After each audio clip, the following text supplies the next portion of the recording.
Brandon Aiyuk. The question is you got him, you got Jamar Chase, you got CeeDee Lamb, and the question is Aiyuk going to go first? And is that what CeeDee's waiting for? And is that what Jamar Chase is waiting for? And we all know the Niners gave him permission to seek out his value, to find a trade partner. Because for all intents and purposes, the Niners have not met his number, or the number on the table is the number for which he can play this year for them, which is 14 and change. And I think we can all understand the way things have been going in this National Football League world for the wide receiver position.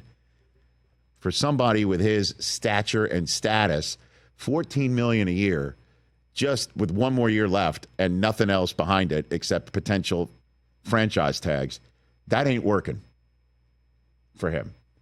So that would make sense for him to stroll in and say, I want to trade. And the Niners then basically saying, there's the door to find your value as long as we get value back for you. Right? And it sure seems to me Aiyuk's found his value. Certainly the Patriots hit a number that unfortunately for New England does not match the number, if you will, of players on the roster similar in status and stature to make top-of-the-line value.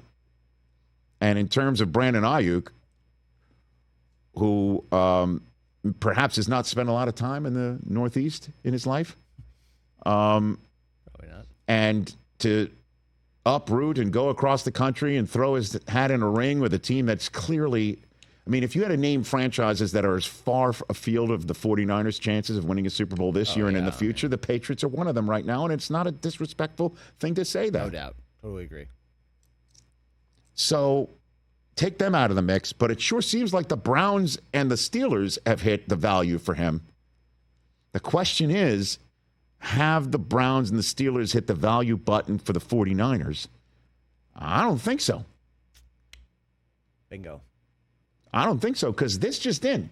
If you're looking for somebody coming back for Aiyuk that can cause you to help you to win right now on either one of those teams,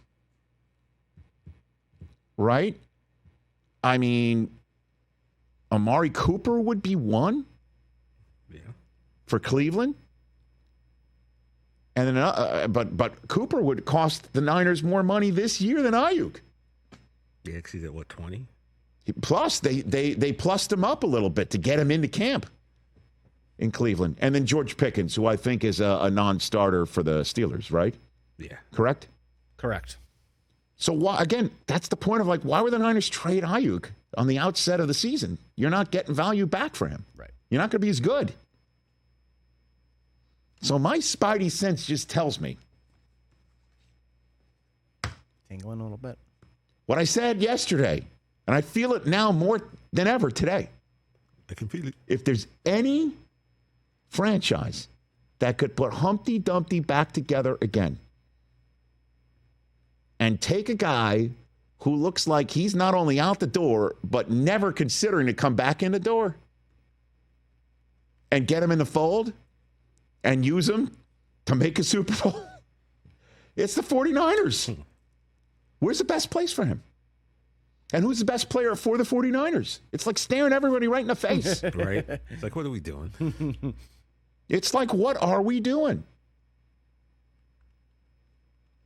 And so why wouldn't Aiyuk just go back there if the Niners hit the number? Like, the number's been set. The number's been set. They're not hitting the number. Not yet. Not yet. And I personally think they should, and I think they will. How does that sound? Sounds great if you're a Niner fan. Well, and Aiyuk, you know, apparently he's got a little kid, almost 4. I mean, why are you going to uproot kids? You're going to uproot. I bet he doesn't want to go. But if they're saying to him, hey, you're playing for $14 million a year, then he's got to go. And Cleveland and Pittsburgh have said, come here. And the Niners, I totally understand why they'd be like, yeah, no. Because